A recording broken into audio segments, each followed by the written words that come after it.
Welcome to the opening session of our 2024-25 season here at the National Opera Center. I'm Marc Scorca, President of OPERA America, and it is a pleasure to start the year out seeing such a full house. We're really happy. This evening, in addition to the exhibit that opened, and if you haven't taken a look yet, please do, because it's really wonderful, out in our lobby, we have a conversation with a remarkable artist. She is the most honored woman in theatrical composition in the history of Broadway. She has won 2 Tony Awards for original scores for Fun Home, and most recently, Kimberly Akimbo, and her opera, Grounded, opens the Metropolitan Opera season on Monday night. It's pretty incredible.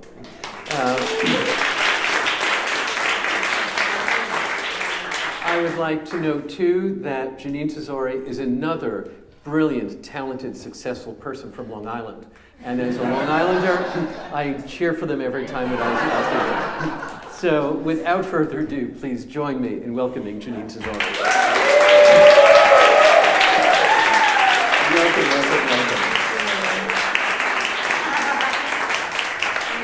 I just realized Noelle said, "You're so red," but that was my heart dropping. You're red, white, and blue, and I thought, oh my God, I am. Oh my gosh, I know. It's perfect. But when people audition here, don't wear blue clothes because you just disappear into the wall. You have the white jacket too. Hello, Jeanine. One note.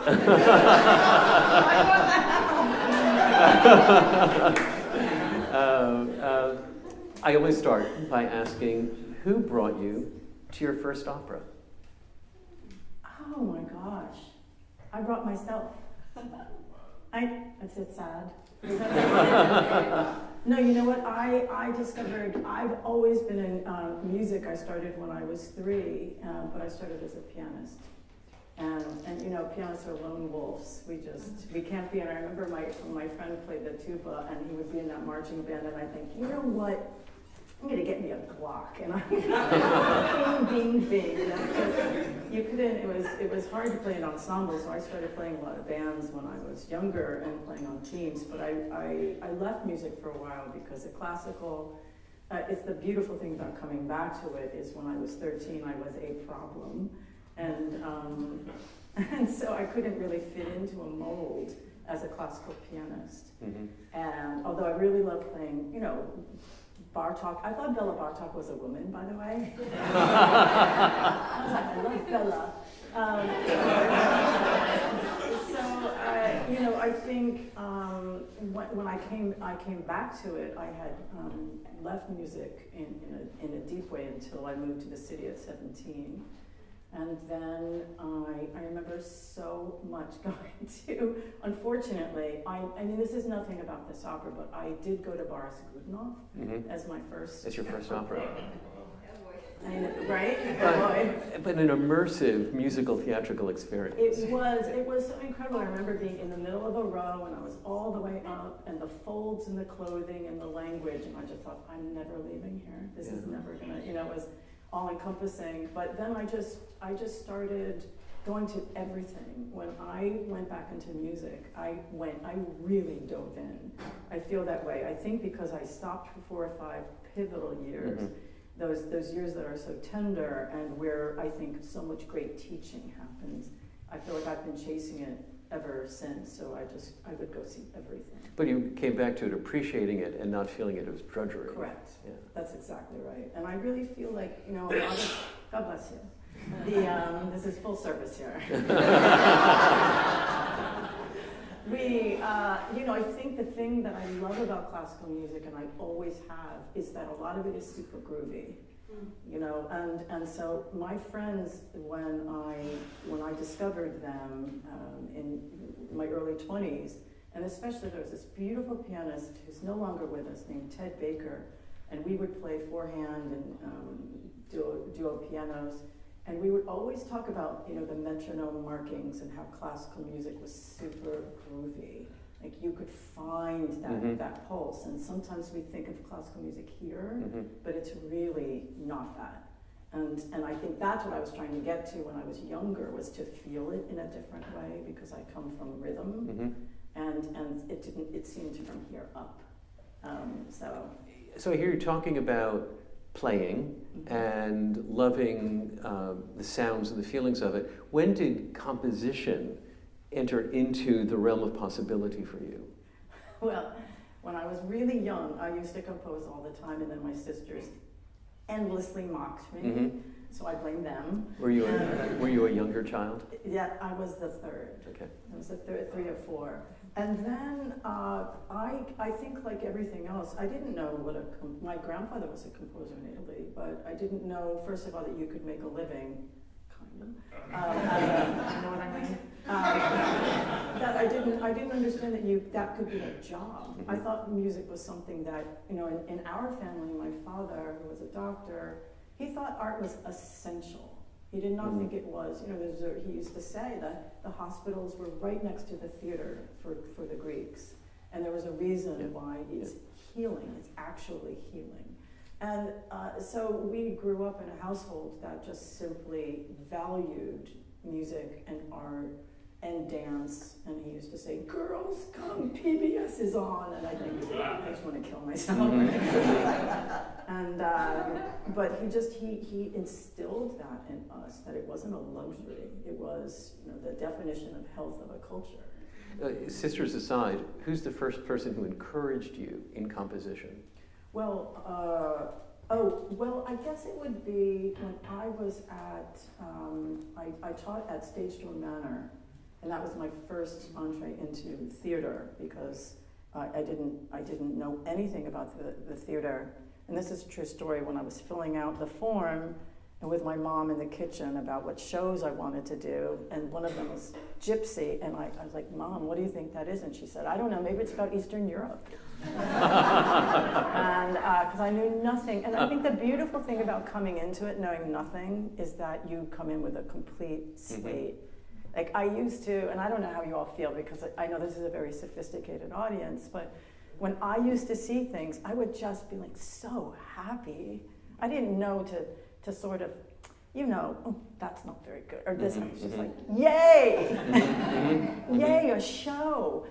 Yay, people with makeup on, it was just that beautiful, playful spirit, and I try to, get that back. But at Stage Door, I had discovered that one of the things, the necessity. Oh, do you do that? Oh, great. Can you set that? And I thought, I don't know what that means, but sure. I mean, I used to make things up at the piano all the time, and I played for a lot of modern dance classes. And modern dance choreographers, they'd be like, give me something in a very bouncy 11. You'd be like, okay. Well, I can do that. So you play in all these meters, and then, then you'd have to repeat it because the dancers are going across the floor. And I learned so much in playing in the 92nd Street Y every morning.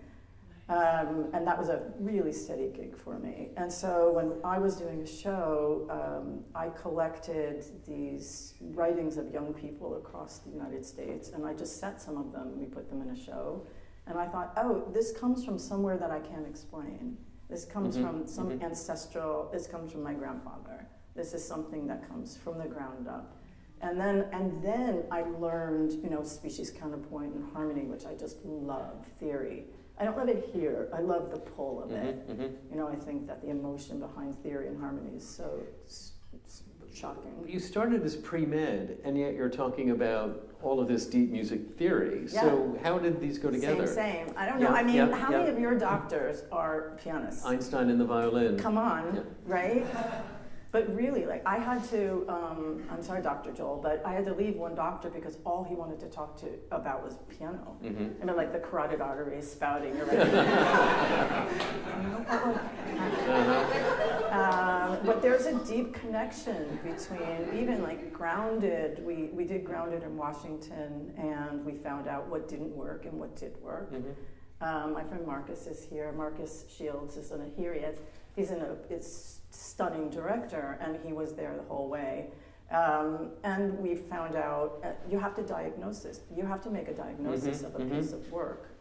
And if you remove the wrong, if it has an athlete's foot and you give it an open heart surgery, something's really wrong.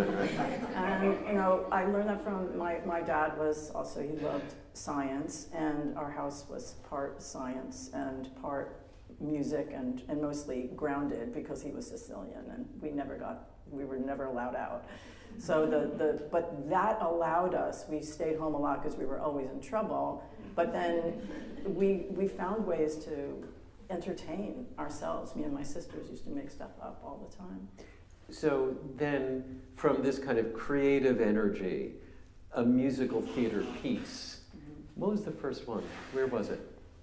The musical theater piece. Oh, the first one I wrote, it was the Columbia Varsity Show for Columbia in 1984.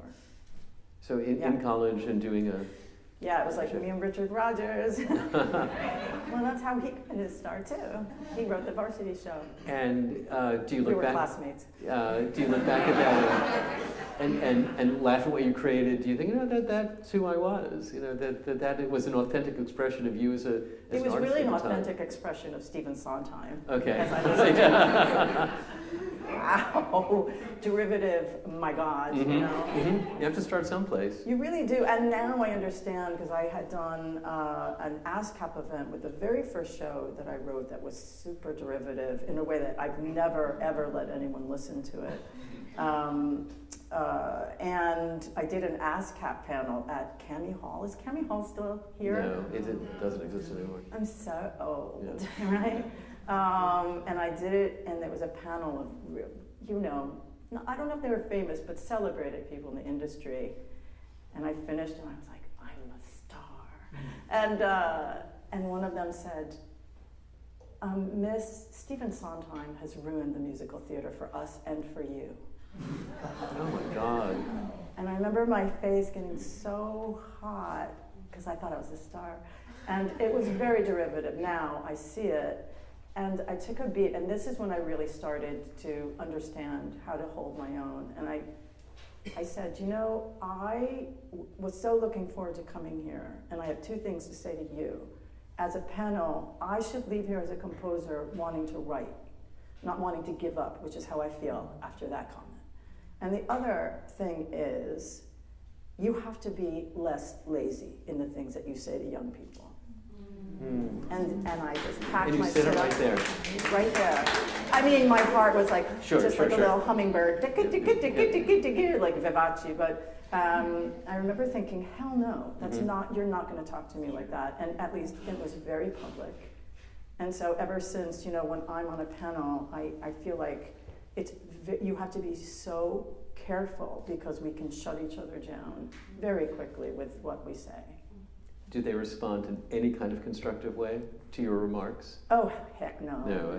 They were like, out of there. Well, last laughs do come. Well. But, you know, early on in your work, you began winning awards, nominations, awards. You got recognition. I mean... encouragement early on. I mean, maybe it was...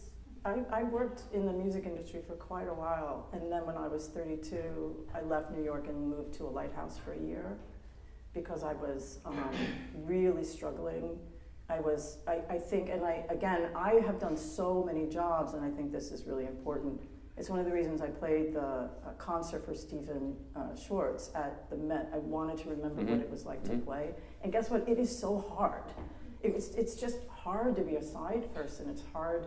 You know, it's hard to be a musician, and I wanted to remember that. And I did The Moth on Monday night, and that was so terrifying, so unbelievably terrifying, because I wanted to remind myself what it's like for me to ask Emily D'Angelo to show up and do what she does. You know, so I feel like every once in a while we have to change our position.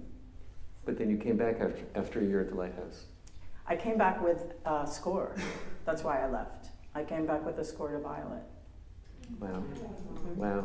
A great transition there. So, I mean, opera didn't exist on the periphery of your musical interest. You loved it. Yeah. But compositionally, did you ever think you would start leaning into works that fit on the opera stage as opposed to the musical theater stage? Or was there no division, in your view, about what you might do in the future? That's such a good question, because I think, you know, the word opera, as we know, means work in Italian. And I am more interested in how opera and musical theater are alike than the differences. I think there are some metric differences. You know, you have a huge orchestra. The orchestra in opera for me is omniscient. It's a character. It has something to say. It comes up from the pit and knows something. It sings the subtext in a way. In a lot of Broadway, you don't have section work in that same way. It's a lot of chamber work. For me to have 24 pieces on Broadway, I need to literally do a Simone Weil thing, you know, one of the all the way down a mat, you know, to just light my hair on fire to get producers to give me that. You really have to fight, like really fight for it. And that is a shame because you shouldn't have to fight to have an orchestra on Broadway. And I still don't understand it. It's expensive, but I mean, it's not the most expensive thing. And so that is something that has pulled apart, you know, the Grand Opera. And there are beautiful chamber operas, of course, but on Broadway, the minimum has become the maximum. And I resent it. I think it's bad for young composers to not be able to write for a small orchestra. And you said in an interview, and I have it later in the questions, about the fact that when it's an opera, you do orchestrate your own operas. Yeah. And you've explained why, that it is another character that you must create. Yes, and you don't stop composing. You know, when I first was doing the first operas, my mentor was alive and he really helped me. He was a master orchestrator. And we used to have a sort of a collective, Rick Bassett, Joseph Joubert, Jonathan Duckett, a lot of men and me. And we would help each other out. And if, you know, we never farm anything out, then we would just come to each other's aid. And so when I first started doing orchestrating for the amplified voice is different than the unamplified voice. And yet, if you're orchestrating for the amplified voice and you don't leave room in that frequency or put a nest around them, you have to do it in the fader. And so I've also learned it's affected. The work speaks on both sides. Then we get to 2011 and a blizzard on Marblehead Neck at Glimmerglass. How did that come into being? Francesca was Zambello at the WNO. She is absolutely responsible. Peter Gelb and Francesca.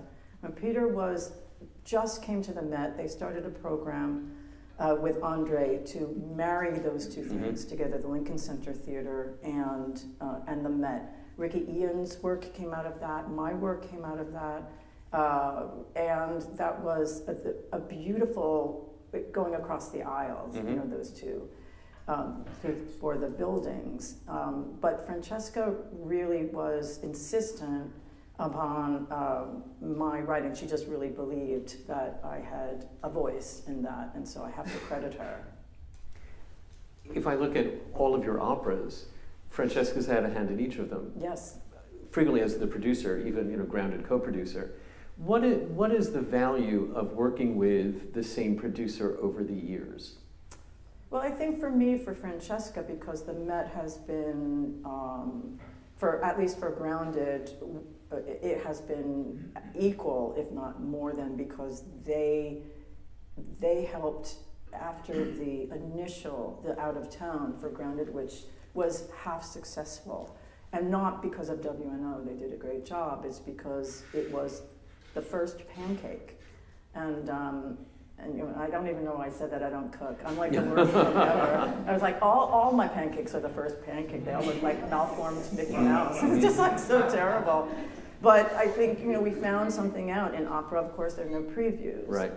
As a theater writer, I work with an audience. The audience is the final scene partner. So I watch an audience as much as I watch a piece. I know the piece. I don't know the audience watching the piece. And it was really, that is very terrifying to be in an audience, which is meeting its final scene partner. I finally got I don't know if you've seen, what is that reality show, Love at First Sight? You know, they come down. Married at First Sight? Thank you. So Married at First Sight, like he's waiting and the woman comes down the aisle, is like, that's opera. That's the first preview of opera. Everybody, critics are in the audience, your mom is in the audience, like the audience is in the audience, and you're just there like, helpless. And in a way, the first time you're seeing it is that night. Oh, really? For First sure. time you're seeing it. For sure, it's the first time, because until an audience meets a work, it's not. Of course, it's a work in theory, but if it's not witnessed by anybody, then what is it? Mm-hmm. And so you're sitting there, and it's like beads of sweat. And it's the one thing about opera that I resist, even though we've talked about doing another one, but I don't know if I can do it again. It's really scary. And I think that was one of the barriers that kept Stephen Sondheim from really thinking about an opera, was the absence of any kind of preview, any kind of opportunity to Yes, try I it think out. that's true. One of the ones. One of the ones, Yeah. right. Because we'll get there. So, but because even you refer to grounding to when it was, out on the road. It's like the Broadway term of being on the road, but it was a preview. With all due respect to the original production, it was the first time you'd seen it. Yeah, and it's really, I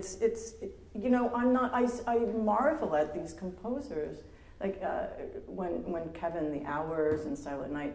I mean, he got it so right on the first go, on the first crack. I don't work like that. Mm-hmm. I don't get it right in the first one. Mm-hmm. And that's the part of me that really wonders if I'm right for the form, not because of the form itself, but the development of the form. Yeah. I want to talk about your collaborators, because you have done a lot of work with Tony Kushner. Mm-hmm. You've worked with Sandy McClatchy, Henry David Wong, Tazewell Thompson, George Brant around this opera. Probably the longest sustained relationship is with Tony Kushner. Do you also, because when we think about the masterpieces of opera, there are a few great composer librettist teams, De Ponte and Mozart, and Verdi and Boito, and Rodgers and Hammerstein. Is there a value in that sustained partnership creatively? Oh, wow, that is a really good question. I like being a tennis player that plays with different partners. So there's a consistency. Like, I will write with David Lindsay-Aver for the rest of my life. I will write with Tony Kushner for the rest of my life. Tazewell Thompson, we just became brother and sister. But I feel like if you go to the US Open, you don't want the same people to play the whole time, because eventually they learn their game. And again, I'm a sports nut, so when last time I saw Serena play, she was playing this incredible Italian player who won because the Italian player played in a very legato style. And Serena played like this, faku, faku, faku, faku, faku, faku, faku, fa-wa, fa-wa, fa-wa. And this other player was like, ki-ki, mama, and you were like, faku, faku, faku, and she was just like, couldn't find her rhythm inside of it. And that was so fascinating to me, having seen her just play with someone who she could figure out. Right. And I think for me, it brings out something different in the composition. Well, I was going to ask you that, whether different collaborators on the libretto actually bring out different aspects of your own skill as a composer. Yeah, for sure. Also, you get to know, Tazewell and I got to know Tazewell's story as a human being is unbelievable. If I hadn't written with him, I wouldn't know. Mm-hmm. And for me, those stories, and I'm particularly interested in marginalized, that term has become so frequent that we forget that margin, there's that little place on the page everything gets squished there. And, Blue was about that, Fun Home was about that, for sure, Grounded is about that. Kimberly Akimbo, about women my age who are seen as pretty invisible often, and I feel it, you just feel it so much, and so the only way I feel like I can do anything is to express it and write it. I've spoken to colleagues at the Dramatists Guild, and we talk about librettists and the number of librettists who want to try their hand in opera, and someone said to me there that when you're doing a Broadway musical, that the producer has such a strong hand that you don't feel at liberty to create what you really want to create. And that writing a libretto is a much freer experience because the producer doesn't take as strong a hand. Oh, I so disagree with that. It's interesting. It's fascinating, but I just don't put up with absolutely any bullshit from anybody. That may be the key. That may be the key. And I've never worked with a playwright who does either. We write the stuff we write. That's why we have a guild. I truly believe in the guild. I believe that every writer should retain their copyright in opera and on Broadway and everywhere. It's the only thing we have. We own our work. And no one, the producers rent our work. They license our work. And the United, we can't have a union because you can't have that, and you can't own your work and have a collective agreement, a collective bargaining. But I really feel like no producer ever has asked me to change anything. They've asked me if, the suggestion and notes. I mean, my God, my dog has notes when I'm in previews. They're like, woof, woof, come back to, But it's not prescriptive. And I really value, my favorite notes come from the dressers. I love the dressers' notes. I love usher notes because they're listening, not watching. Brilliant. They're all brilliant. So in this commercial theater opera similarity, you don't see a big difference in the way the producer behaves in the commercial or non-commercial? I don't. But I'm really interested, and I think that's one of the great reasons to get together. That's why I particularly am fond of the Guild, because we share our experiences. And when people feel like they've had to change things, because then I want to unite with them and wonder why, and who that producer is, and why that producer might be using, especially for young writers, before they get their voice. Because they need backup, because it's too late for me. I'm headed to the great beyond. But it's not, for these people starting out. The first work I saw of yours was Caroline or Change. And I absolutely saw that as an opera. Yes. I took it in that way. Yeah, I appreciate that, because I do too. And you said of Sweeney Todd, Sweeney Todd is an opera for theater voices. And I found that such an interesting statement. Could you unpack that a little bit? Well, I saw Sweeney Todd I think Sweeney Todd is an opera. I think it's like a theater guignol and an opera, because there's something so epic for me about it. You could do that at the Met and it would be fantastic. And many opera companies have done it, absolutely. Many have done it. However, I've also seen Sweeney Todd when I saw it at City Opera, beautifully sung, and it was not enacted. It was not dramatized. And so that music has to be transformative. I think all opera has to be like that, but it is really so valued for its musical value and not for its dramatic right turns. And that Stephen was a master puzzle maker, and you could tell what Tony Kushner calls the penny drop moments. This is the moment where exposition and musicals work like a Glock hit, ding. And they don't work that way in plays. To me, they're very, very different. And you have to say to an audience, this is a moment, pay attention. And this is the moment where we go here. And if you don't do that, it's simply a concert. It's something sequential without causality. And that's what I felt that Sweeney was. It was beautifully sung and not transformative for me. Interesting. And Caroline or Change, which, again, as I say, I felt was an opera. Have you seen that done in a way that uses voices differently than we saw it on Broadway? Oh, no, I haven't. I would love it to be, I think that's why Blue, for me, I would love to do Blue in New York with classical theater voices, because there are so many people who, like I have studied classically, but also have this other way of singing with a different style. Operetta and vaudeville, the tendrils that make music theater, and I would love to see that with different voices that are classically trained, but also singing musical theater. I mean, Ben Bliss would be a fantastic Bobby and Company. Let's just say it. And absolutely. I think, he would. Like, there are many of the people singing can do both. So, no previews, revisions. With Blue, did you, because Blue has been to so many companies around the country, as you know, did you do substantial revision after the opening of Blue? We didn't. We didn't, and I don't, I think because Blue was The source material for Blue was original. It wasn't an adaptation. Right. And I think for Grounded, the thing that was really interesting that I've learned more on Grounded than almost anything I've ever written. It was paying homage to the source material too much. Right. And, she didn't need to narrate. And so when we went back, I just took the score and went, sync, sync, sync, sync. Because I realized that we had not freed ourselves from the one-woman play. Mm-hmm. And that was the big learning curve. For Blue, we wrote it like a Greek tragedy.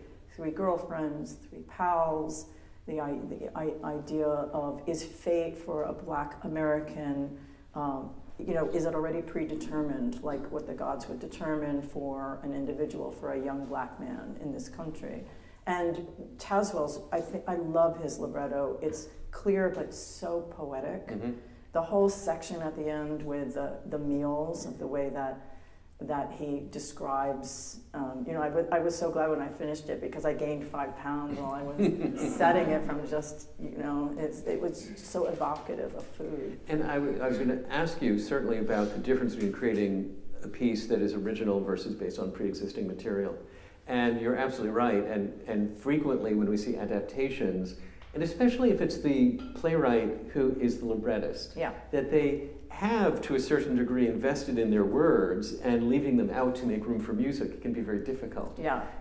So is it different for you when you have to respect the original material as opposed to really starting fresh with new material? I think they're different. I think it's quite hard to make something original. I don't know if you remember, I'm sure you remember that when Oscar was mentoring Steve Sondheim, he gave him that, write an adaptation, write this, and the last thing is to write something original because you don't have anything to hang it on. There's no grid that's already determined for you. And I think that's what's difficult about it is its freedom, its lack of limits. When you have an adaptation, you say, but in the book, no. I think I just did it with David Lindsay-Bear and Kimberly. And it was interesting because with him, he went so far away in the first, when we were working, and I said, hey, this play is really good. Mm-hmm. We don't have to veer so far away from it. It's finding that balance that we're now is becoming a musical, which means its superpower is in simultaneity. Its superpower is in compression of time and being able to have one person and you can hear what they think and one person over there and they think something else and they're singing at the same time. Mm-hmm. That's its superpower. But let's not veer away from what makes the play so great. How do you work around the words? So you mentioned that Tazewell's libretto is poetic in places, but that also means that you need to leave the words uncovered so that the audience can appreciate the text. Yeah. And yet part of opera is in fact losing the text and just allowing the music to soar. So as a composer, and here in pre-existing material and Grounded, where you need to respect text and yet somehow leave it behind. How do you navigate that space? Oh my God, that's where tequila is my friend.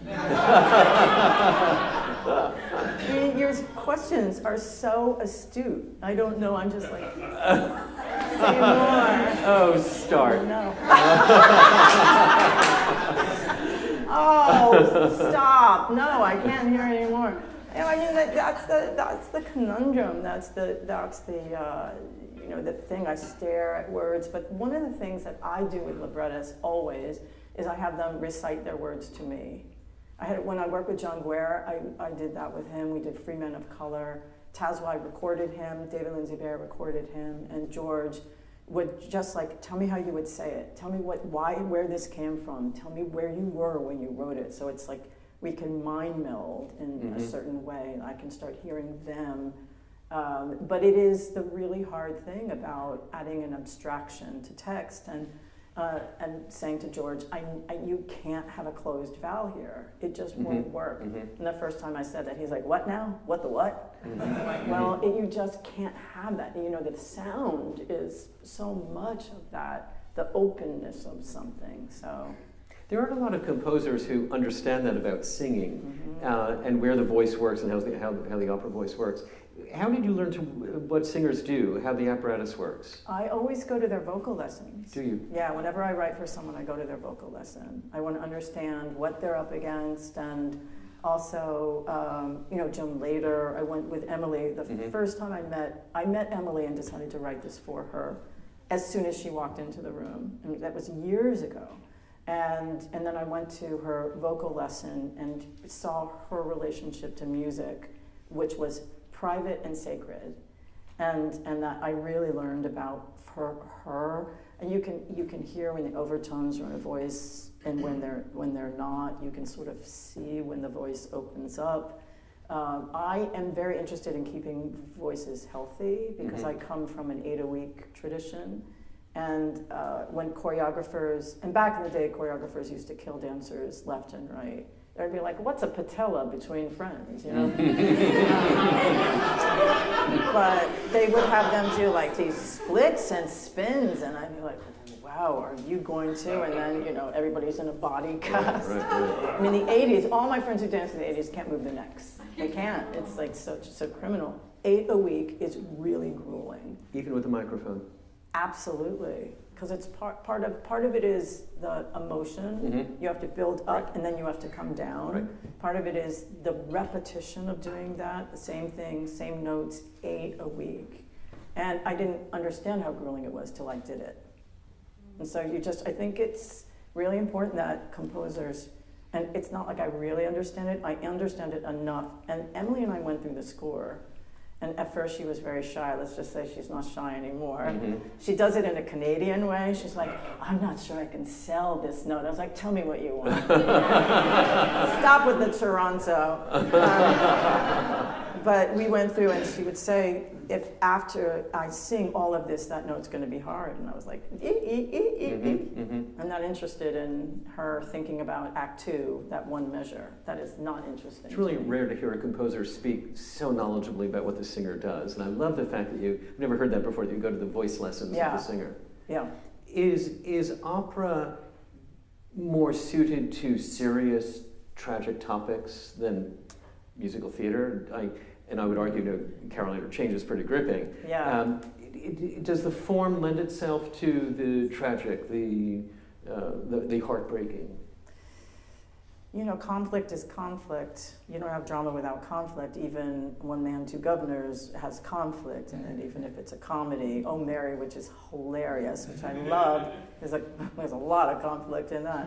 But, I was just talking to Yannick, and we were saying, God, it would be great to write something funny. That was my next question. And what does opera Bufa and look comedy? Like? Yeah, I would love to. And it really got me thinking, what would that look like? What would that sound like in these day and age? Because a lot of the new work, of course, is serious. And I think because conflict that's what makes drama. And I think it's easier to make people cry than to make them laugh. Kimberly Akimbo is a musical comedy. And I think the very effort, I think there are two things. The effort of singing for opera singers, they're NFL players. They're unbelievable. I mean, you could drive a truck over their diaphragms. It's unbelievable what they do. I'm so in awe of them. And also super titles really kill comedy. They just do. Because when are you going to place that joke, So you don't read it and experience it, and they're here to stay, and I welcome them. I think they're really necessary. And I don't know that you can do comedy without previews. Can you get a comedy to work without having an audience there to see when the funny line lands? Yeah, it's really, it made me, it was a little bit of a gauntlet, was about what would that look like nowadays. In the old days, the Metropolitan Opera was on 39th Street and Broadway. It was in the theater district. And of course, now it is up at Lincoln Center. But I hear you just feeling so comfortable navigating over what some people would create, and I think it's an artificial divide. It would be nice if the art forms connected a little bit more for the benefit of the audience and the creators. I so agree with you. Most of my friends have never been to the opera. And it's not because they don't know about it, it's because they don't feel like they fit in, that they belong, and it's really heartbreaking to me that they feel that way. And it is why I left classical music when I was 13, because I felt like my teacher, my beloved teacher, I had to leave him to go to a serious program, and they just took all the fun out of it, and I was just playing. It was really, looking back, it's my only regret was that I didn't go back to my other teacher. But I remember she wasn't intentionally doing this. It was just an idea of, this is a different kind of music. This is not for all people. And it's really not the case. That's just not true. And I think sometimes the learning, the ear training that you need for certain kinds of music, you might need to be with it a little bit. But so many people say to me, I hate musicals. And I always think like, I write them, right? That sounds like a crappy thing to say to me. Right. It's like, I hate your pants. How about that? Tony Award, opening night at the Metropolitan Opera. It's just a pretty big thing, and irrespective of the fact that it is the first time in 139 years as a woman composer at the opening night of the Met. But just the opening night of the Met is quite something. Yay! Are you excited in a different way? I will be excited when I know what I'm going to wear. Because we've been working so hard, and a friend of mine said, "What are you wearing?" I thought, oh yeah, I have to wear, so I don't know what I'm doing. I am really grateful, and I know that gets also thrown around a lot, but I never, ever thought I would be in this business at all. And there was a point where I remember being unbelievably lost in my early 20s, and then again in my early 30s, and not feeling like I would ever find it's one of the reasons I left New York for the year, is to figure out what was, to be hyperbolic about it, what was the destiny. And my grandfather was a classical music composer and couldn't make a living at it. And so ran a gas station, and my mother is coming to the dress rehearsal tomorrow at 93. She has never been to the Met. Wow. And her father's dream was to be presented there. So for my mother to be, and I got her a seat, like downstairs, because it's not like she can cartwheel there. But that it's so pivotal in my family that it has healed something for us, for her, that because he died when she was 5. Oh my goodness. Of pneumonia, which he caught pumping gas. And all we have is his music and his scores and his other things. Wow. But it's a fulfillment of something for me. Sure. And also I'm scared of its reception. I would be lying if I just thought it's going to go great. I hope it goes well, because people have worked so hard. Marcus alone has been with us for weeks and weeks and weeks, and there are so many smart people. I didn't understand how hard it was to be at the Met, not for someone coming in, but 5 operas in rehearsal, 23 in a season. And I feel like there is a lot of criticism, and I do want to say to people, come be in the belly of the beast to understand what everyone in the arts, not only funding, is up against, but to strive for excellence while you're doing so much. It has really humbled me. Yeah, and that the standard is so high. Yes. So young people, old people, everyone must approach you at this point and say, I'm an aspiring composer. No, to everybody. But you're a successful Broadway composer, classical opera composer, blew among the most performed works of the last decade. They must ask for advice. I'm a composer. What is at the heart of the advice that you give to the aspiring composer? Well, first of all, I think having your friends and family be around you is really important. There was a time when I didn't do that. I have to isolate to write, and my kid has definitely suffered from just mommy's gone. But so I would say really make sure that you invest in the connections in your life. It's not a small thing.